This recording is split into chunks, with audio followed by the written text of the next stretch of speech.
Hi everyone, this is Lauren Fogelman. We are talking today about how to develop a highly profitable niche for your business. And what we're going to cover is the 5 client attraction action steps, how to succeed without competing, and hot tips to develop your niche. If you are an entrepreneur, you're developing your business, and you don't want to attract price-sensitive clients any longer because they have a different focus and they emphasize different things than the type of service or people that you want to work with. If possibly you're at the point where you want to be able to serve your clients at a higher level, and you found from your marketing efforts you're really not getting the results that you would expect given the amount of time, effort, or possibly money that you're putting into it, then you are absolutely in the right place. And Steve, would you like to introduce yourself? Yeah, hi, I'm Steve Fogelman. I'm a business and a relationship coach. I do the monthly leadership podcast, and I'm actually going to be asking Lauren some questions today. And like I said, I'm going to be monitoring the chat. So Lauren, I'd like to hear more about your background and how you became a pricing expert working with entrepreneurs. Absolutely, Steve. What I have found is, oops, we're one slide ahead. Okay, what I found is that my education prepared me really well for being able to help high-achieving individuals get out of their own way and really achieve their full potential by having the mindset, the strategy, and the action steps. But the piece that got missed from my education and my training is that it prepared me to be employed by somebody else as opposed to being self-employed and having my own business. Because of that, I have devoted tons of hours, energy, effort, and money into figuring out how to really be able to develop my business and do it in a way that separated me being a trusted advisor as opposed to being competitive with other people that might be in the same category as I am. And that's something that I actually found from working with clients from all over the world on their businesses, is that they have great skills at what they do. They're excellent at really helping their clients achieve a result. However, they don't necessarily have the business development skills on how to attract ideal clients, how to price their services for value rather than charging by the hour, and how to have enrolling conversations with potential clients. So Lauren, you frequently speak about empowering entrepreneurs to double their income while working half the time. What's something that will help them increase their income at this point? Well, I think the first thing to think about is that it's a lot of times more comfortable sitting behind your computer or in your office, working on your business, working in your business, doing the day-to-day activities that are needed to be able to be operational, to serve your clients. However, an advanced move is looking at how to work on your business with those strategies, those tactical steps that will continue to have you grow and move in a very strategic way as opposed to one organic way, where you might end up having a business that isn't really going to serve you or really be something that you enjoy doing in the long run, because you maybe develop somebody else's ideal business as opposed to one that really serves you as well as supports your lifestyle. Because that, I would say, start to carve out times to be able to work on your business, doing those business development skills that are more strategic and long range, as opposed to solely working in the business. And there we go. Okay. So, Steve, what I would say as I have been doing this is I've developed 3 questions that really help people start to define their niche as well as their ideal client. The first one is just becoming aware of who is your ideal client. Who do you like working best with? And there's 2 ways to be able to do that. One, the most popular question is, what's their demographic? That could be their profession, what region of the world they live in, educational background, income. The ones that we all think about first is the demographics. But what I love to really dig into with my clients when I help them figure this out is knowing the psychographics of their ideal client. This is the personality and the characteristics of that type of person that you work best with. Is it someone maybe that is very much a go-getter, and they're just out there doing lots and lots of different things, and they don't really overthink things? Or is it someone that might need a little bit more hand-holding, and once they have you show them exactly how to do it, maybe going through the first steps, then they're good to go? Or it could be that there's someone who's totally risk adverse. They want to be able to have the whole game plan worked out because they don't like making mistakes. They don't like letting people down. They tend to be more of a perfectionist, and that you need to really work with them at that level of going through all of their concerns and their questions before they take that next move. So know who is the person based upon characteristics and qualities that they bring to the table that you enjoy working with. Once you know that, then you want to know how will they become aware of you. And instead of having them find you, you want to go to where they are. Where do they go for information? It could be conferences, it could be different websites, it could be forums. And start to be able to understand where they go, that you might want to start showing up.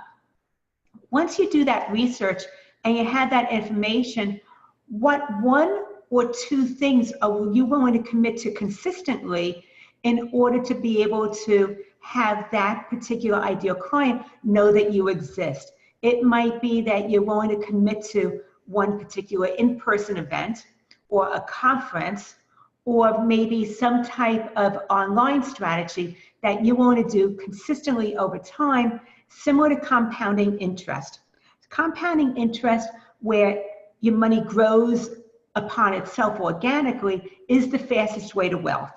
Well, compounding interest in your marketing experts when you're developing a niche is the fastest way to be able to gain that expert status as well. And Lauren, we all know that entrepreneurs are really, really busy people. I mean, I'm glad that everybody took the time out to be on our webinar for today. But research shows that about 64% of their referrals or clients are actually coming from outside referrals. And we know that carving out a niche really takes some time and effort, particularly in the beginning, and then it kind of gains its momentum as it goes. How are they going to know like what's really going to work for them? What I would say is that, first of all, there's so many different options available. And instead of allowing it to be overwhelming, you really want to just focus on one or two specific things and recognize that, yes, developing a niche does take time, but in the long run, it is highly, highly lucrative. Think about when you are looking at a physician. A physician that's a generalist charges a lot differently for their time than one that's a specialist. You might pay maybe 3 to 4 times more to see a specialist than you would a generalist. And the same is true for your particular business as well. It's looking at having a narrow focus instead of a broad focus. And once again, you want to reverse engineer, which is thinking about the end result that you want to achieve. And then you can start to carve out a strategy that helps you to get to that result.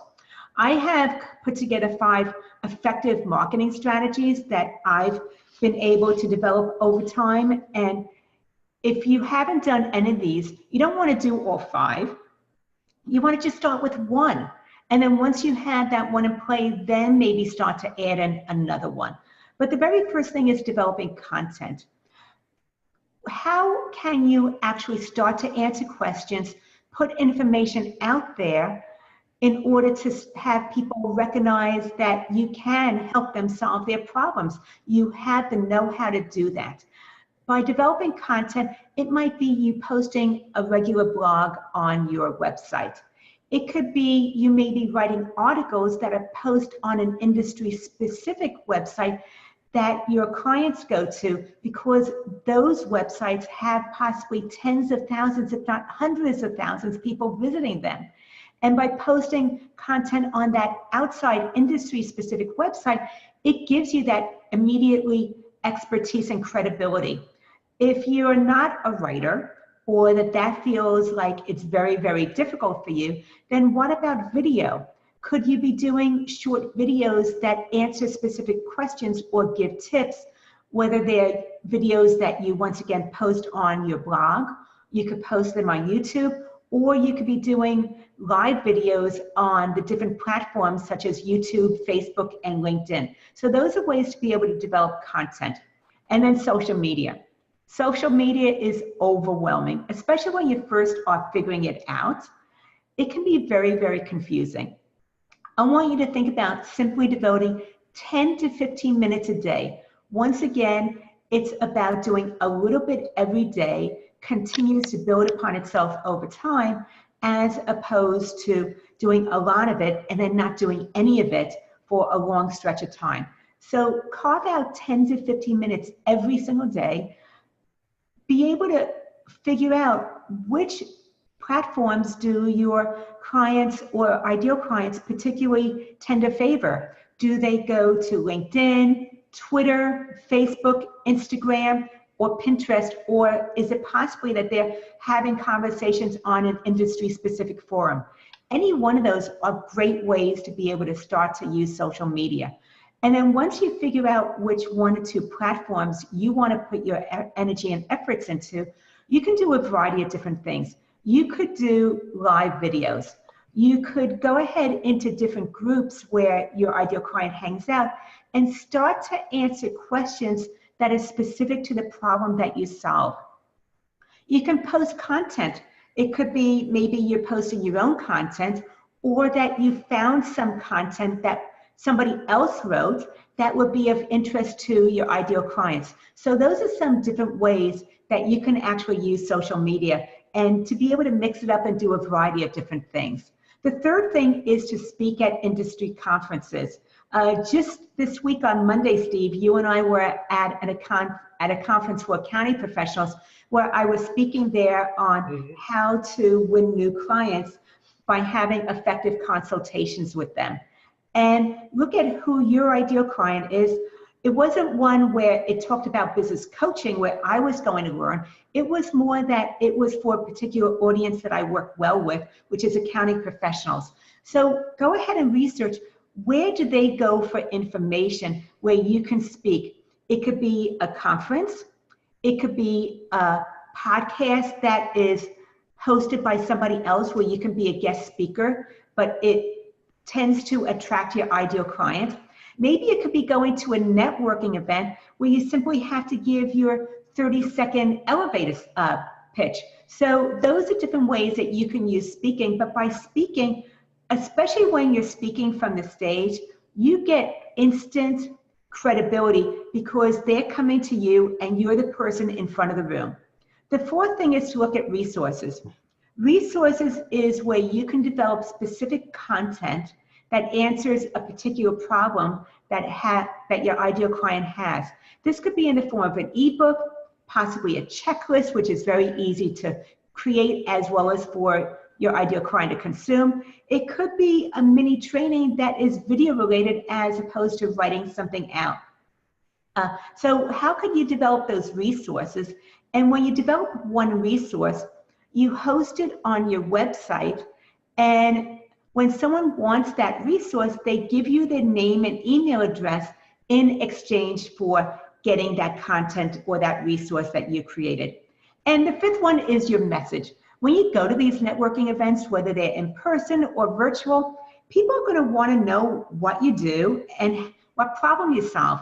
It could be a 30-second commercial that you give at a networking event where you're introducing yourself, or it could be longer where you're giving a presentation. And I want to show you 3 different parts to an effective message.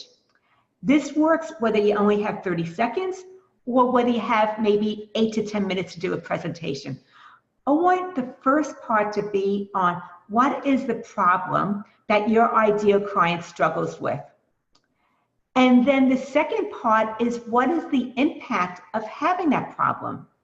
The third part is what is a solution that will help them solve that impact, that problem, and relieve the effects of having that problem that you tend to offer. So it's the problem, the impact, and the solution that you offer. An example that I use with my clients when I go to network meetings is that up to 57% of entrepreneurs who charge by the hour, the session, or the project undercharge for their services because they're selling their time as opposed to their expertise. As a result of that, they're leaving money on the table, not earning as much as they could because they're not leading with what they know and their knowledge on how to solve a problem. As a result of that, I help growth-minded entrepreneurs be able to double their income working half the time by developing a highly profitable niche that focuses on their expertise as opposed to the things that they do. That was 3 sentences. It might have been a little bit more than 30 seconds, but it wasn't a minute, but it focused on the problem, the impact, and the solution that I offer. And that's something that you can do too. Mm-hmm. Wow, I'm really, go ahead, Lauren. I'm sorry. No, that's okay. Was there something you wanted to say? No, I just wanted to say I really like the way you put out those those 5 effective marketing strategies. I think it's really important. And that's something that I did with Kelly when we first started working together. She is a nutritionist. She was working with all different types of clients who were coming to her. In fact, when she was having consultations with them, Kelly didn't realize that she had as much of a right to cherry pick who she wanted to work with as to someone else making that decision as to whether they would work with her or not. As we worked together, we focused on her gaining expertise in a particular niche as opposed to being a generalist. Because that she started to really define her message, focusing on busy women who wanted to lose weight and eat well. What Kelly taught was to be able to prepare your own meals instead of doing fast food that was convenient. And yes, it took a little bit more time, but it was a lot more nutritionally rich for them as well. Because she started to gain that expertise with that particular message, she started to be invited to different industry conferences to speak at, and she also started getting invited onto morning shows, as you can see here. She eventually became a representative for the American Heart Association because her message was in sync with their platform. So think about, as you start to narrow down into an expertise, how can your message really start to hit that ideal client and start to position you as an expert so you're no longer competing with other people who offer a similar solution? Mm-hmm. And Lauren, that's that's really good, and that's the virtual approach. But I know that there are some people out there, probably like me, who really like to connect on a personal level. What are your thoughts about networking? Well, what I see is that networking can be done in many ways. It can be done virtually as well as in person. And Steve, when you and I had our counseling agency together, I encourage you to go to the networking events because you enjoyed schmoozing with people and connecting with them and doing the small talk of what was going on with people. Whereas for me, it was absolutely painful.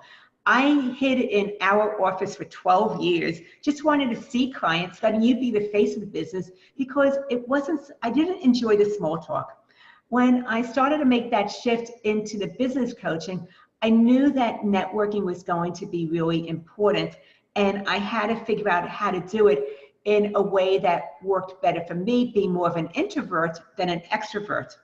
What I recognized is that they talk a lot about the KLT, the know, like, and trust factor, but I have a new spin on it. The know factor is about people knowing that you exist. So this is the visibility of getting out from behind your computer so people can meet you either virtually or in person. Once they know you, then they start to like you because they start to learn what it is that you do and that you actually follow through and can deliver on those promises. And once they know and like you, you have that visibility and credibility, comes the trust, which leads to profitability. Because they see that you can deliver, you start to get people who are interested in working with you. And you also start to build referral partnerships. And that's what I found worked for me also, was not just getting out there and networking at all places, doing all things, going to every single one available, because for me that would be exhausting.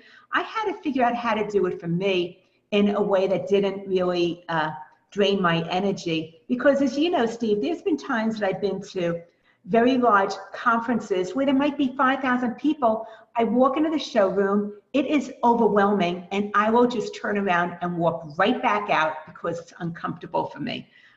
So really figure out how to do it in a way that fits for you, and understand that know, like, and trust translates into visibility, credibility, and profitability. Mm-hmm. And so most entrepreneurs really don't like being competitive. They don't like the thought about being in a competitive market. Is there a way to market and network yourself without being competitive? What I have found is that most of us that are entrepreneurs don't want to be competitive. We don't want to be fighting with other people for clients. I believe that when your thinking is that there's not enough for all of us, it's more of a scarcity mindset, and you might do things that really don't feel of integrity to yourself or coming from your highest value. Instead, I have found that there's more than enough for everyone. And I didn't have that thought in the beginning when I first was working with you in our counseling agency, Steve. At that point, I did have some scarcity thinking of, we were working a very small population, there were tons and tons of therapists, and that it was very competitive. And it really didn't resonate with me, so I had to figure out how to do things differently. And that's when I started to develop my own niche within our counseling agency. And this is the 5 steps to be able to do that for you, so you can start to rise above the competition as well. The first thing is you want to have a system. You want to figure out what is 1, maybe 2 marketing efforts or activities that you're willing to do consistently, and what is 1, possibly 2 networking activities that you're willing to do consistently also. Once you figure those 1 or 2 marketing and network activities, then go ahead and put it in your calendar, because once it's in your calendar, then it's more of a commitment than an intention of, I'll do it when I have the time. The second thing you want to look at is strategic partnerships. I find it's a lot more valuable to network and develop strategic partnerships with other people who work with the same clients as I do than only going to networking meetings trying to get a client. Because if you think about it, when you go to a network meeting and someone's trying to talk to you like they want you to sign on and work with them, it's not a very appealing conversation. You just met them and now they're trying to get your money. And think about it, most of those people that go to network meetings are going there looking for clients. But how often have you gone to a network meeting hoping to get sold or to be a client? So instead of doing that, look to develop strategic partnerships of who else might be aligned with you, where you might be able to start to refer to each other because you serve the same partnership, or to go to that network meeting with just meeting people and then getting to know them better later on, but not with the intention of wanting to sell anybody. Because the truth is, at the end of the day, the person that has the most business card in their pockets is not necessarily the winner. The third thing you want to do is have a success mindset. That means you're going to approach a network meeting or marketing different when you feel that there's more than enough for everybody than when you're thinking that it's competitive and you have to compete for a select few clients. This means looking at the success mindset is, are you fully committed to doing whatever is necessary, or are you only interested? Because you're going to go ahead and approach it differently. If you're just going to do it from a place of interest, you'll only do the things that are convenient, whereas when you're fully committed, you're going to do what's absolutely necessary and get you those best results, even though they might be uncomfortable at first. So you want to have that success mindset. The fourth thing is stay on course. And this is so important because especially as you're developing a niche, you're going to have ebbs and flows in your business. You might have feast and famine. The part of what contributes to feast and famine is that a lot of entrepreneurs only network when they need clients. They go out there, they do a lot of networking, they roll some clients, and then they put the brakes on their networking efforts because now they're busy, they're serving their new clients. But eventually some of those clients are going to go away. They're going to have a gap in their schedule where they need to bring in new clients, and then they start the networking again. It's like a roller coaster, creating those feast and famine cycles. Instead, once again, look at this as a marathon where it's consistent efforts over time give you a steady stream of ideal clients. Even when you're busy, continuing to network consistently keeps you top of mind for people. And that way, when you have some of your ideal clients maybe move on to something else or they no longer need your services, you have other people that are ready to take their spot. So you want to stay the course through the ebbs and flows.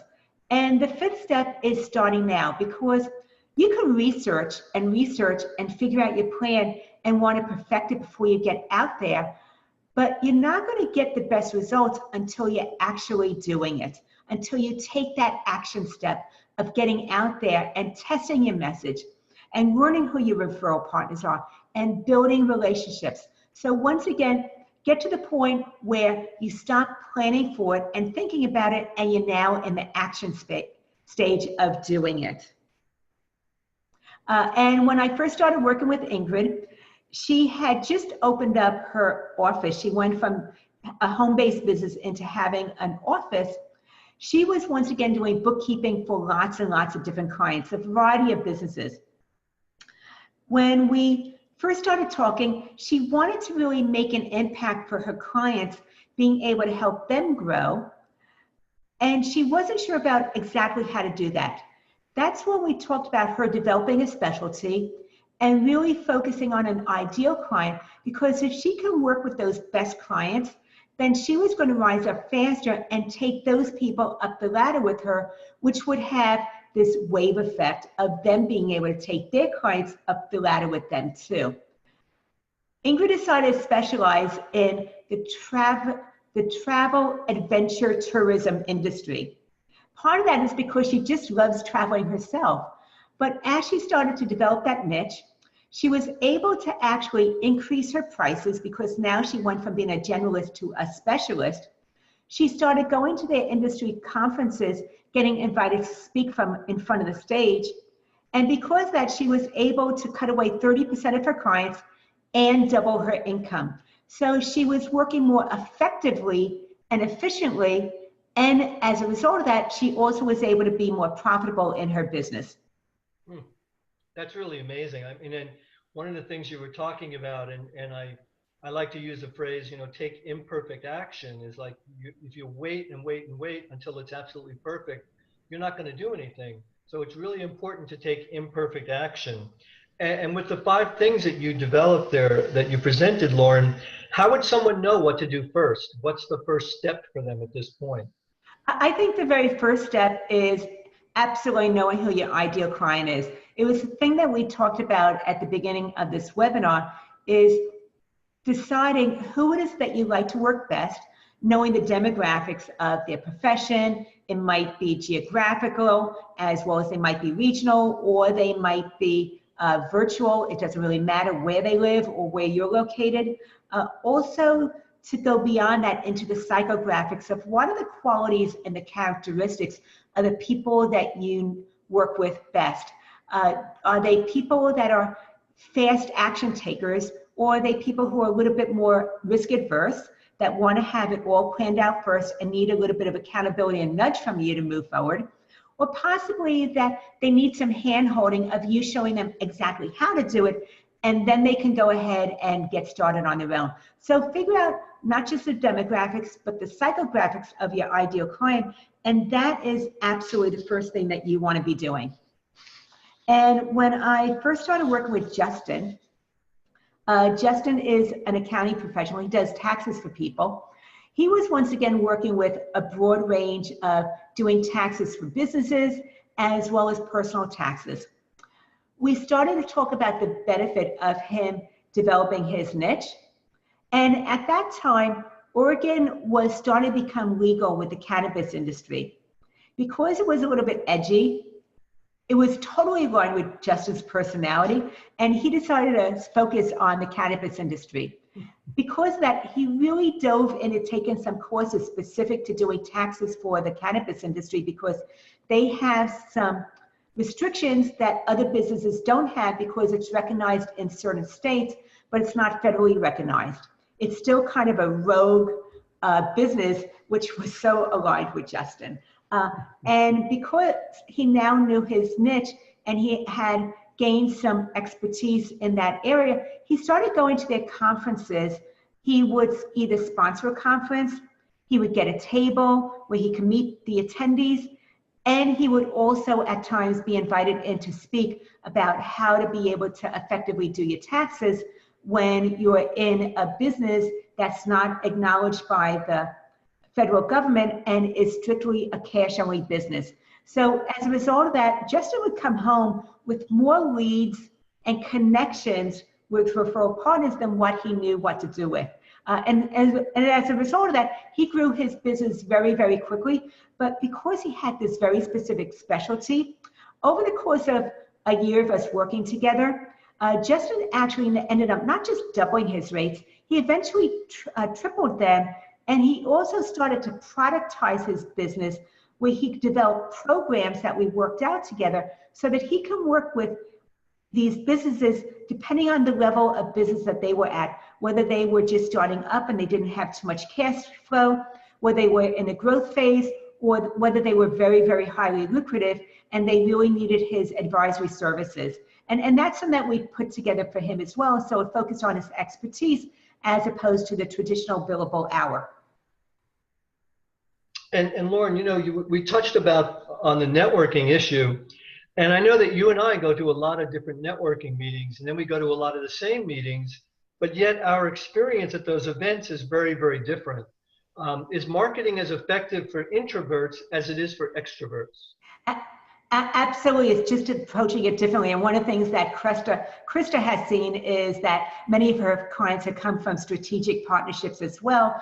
And the benefit of that, and this goes right into networking, is that it's not just you putting that effort out there when you have strategic partnerships, it's about an exponential effort. Not only are you talking about what you do and how you help people, you now have someone else or several other people who are also talking about you and how you can help people, just like you're doing that for them.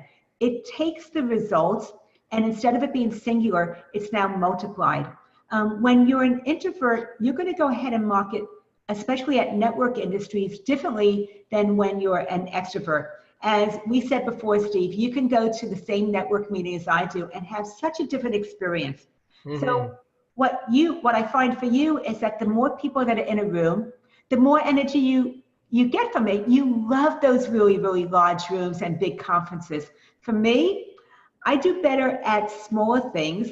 And when I go to larger industry conferences, I have to really manage my energy well, knowing that I might do better with just maybe short chunks of 1 or 2 hours in a big showroom, and then going to maybe a breakout that isn't quite as large and where someone else is putting out the effort, and I can be a little bit more passive at that point. Mm-hmm, so yeah. Recognizing that you and I just approach it differently, because a big room might drain me after a while, whereas for you, it really energizes you.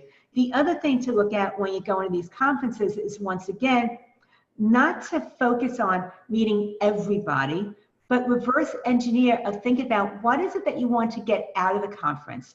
Is it that you're looking to meet potential referral partners, develop strategic alliances, possibly get new clients out of it? And as a result of that, look at having one-to-ones with them, maybe going to meetups during the conferences, or being able to schedule a coffee date, whether it's in person or virtually, after the conference, to be able to get better acquainted with some of the people that you did meet.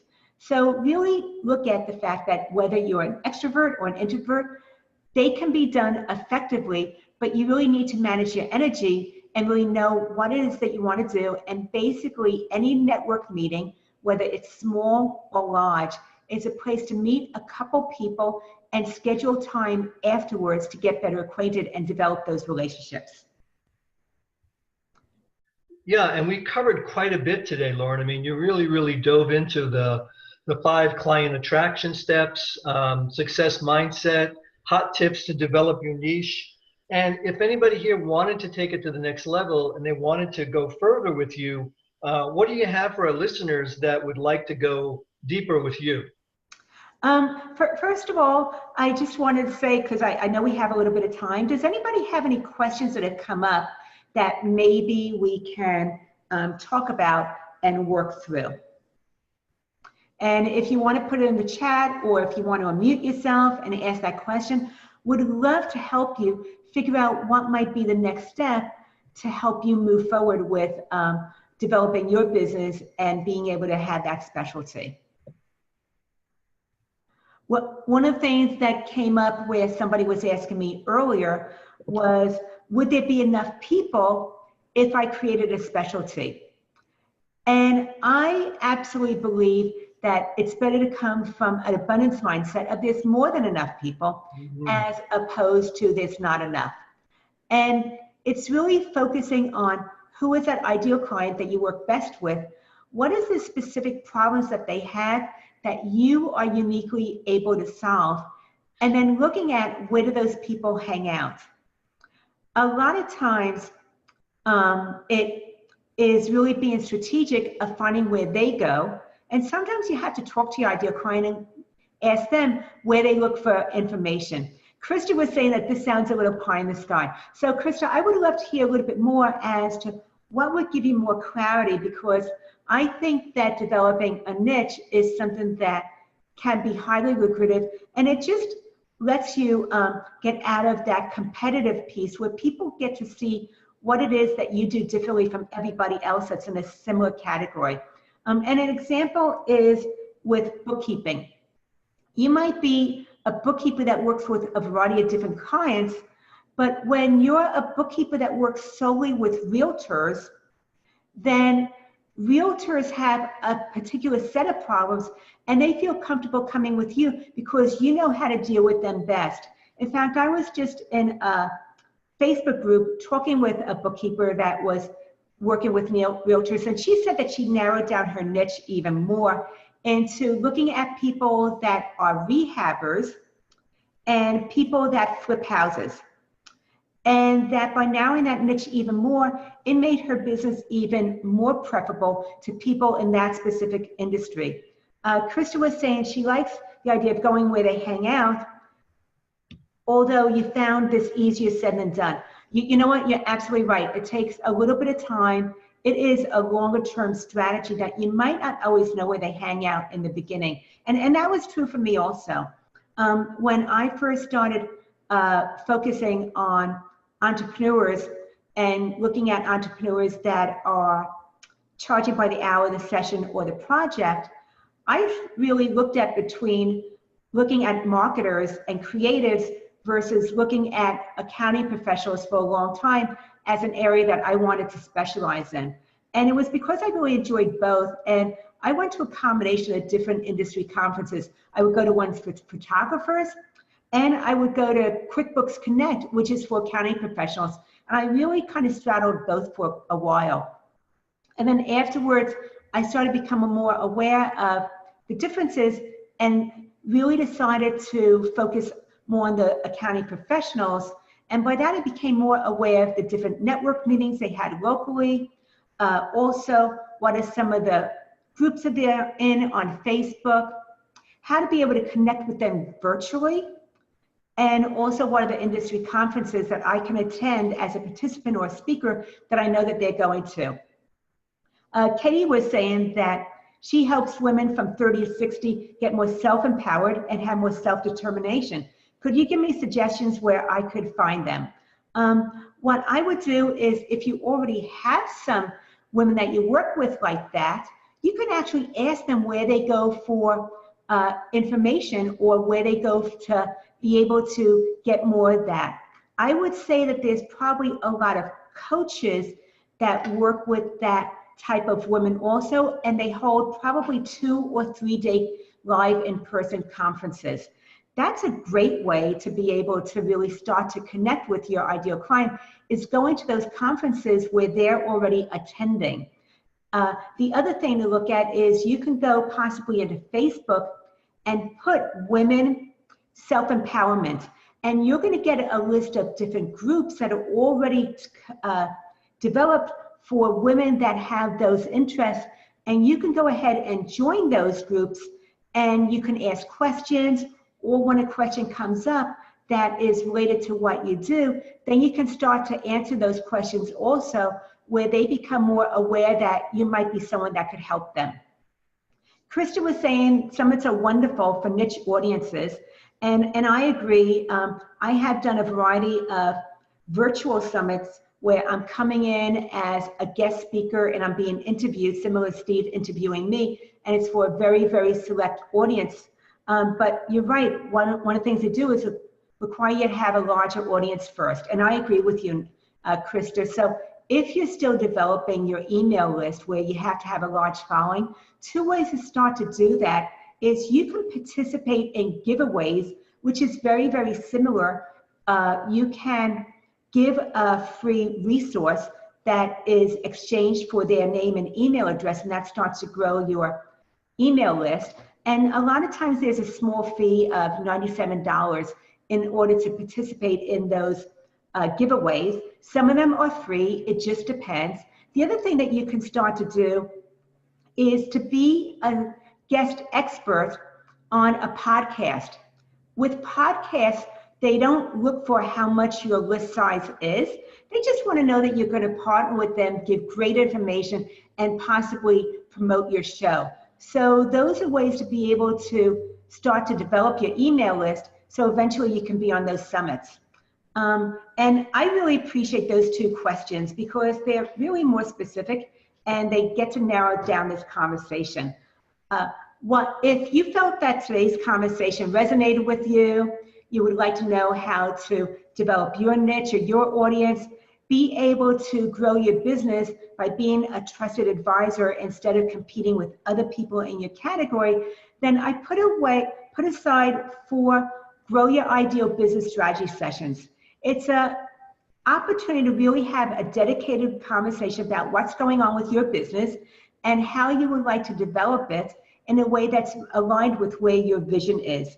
If that's not interest you, then go to businesssuccesssolution.com/let's talk. Once again, it's businesssuccesssolution.com/let's talk. I'm going to put that right in the chat. You can then go ahead and apply for it, be able to get started. And once again, if today's topic resonated for you, you want to be able to build your own business in a way that focuses on your expertise instead of competing, go to the businesssuccesssolution.com/let's talk. It's a matter of you are the absolute best investment that you can make in your business, and being able to carve out the time to join us here today shows that you are really looking to take it to the next level. I look forward to hearing from you. Let me know if you have any further questions. If you want to talk further, once again, businesssuccesssolution.com/let's talk. Steve, thank you so much for helping me out. Oh, my pleasure, Lauren. You did a great job today. Really enjoyed it. And absolutely appreciate each and every one of you joining and participating in the conversation. Talk to you soon.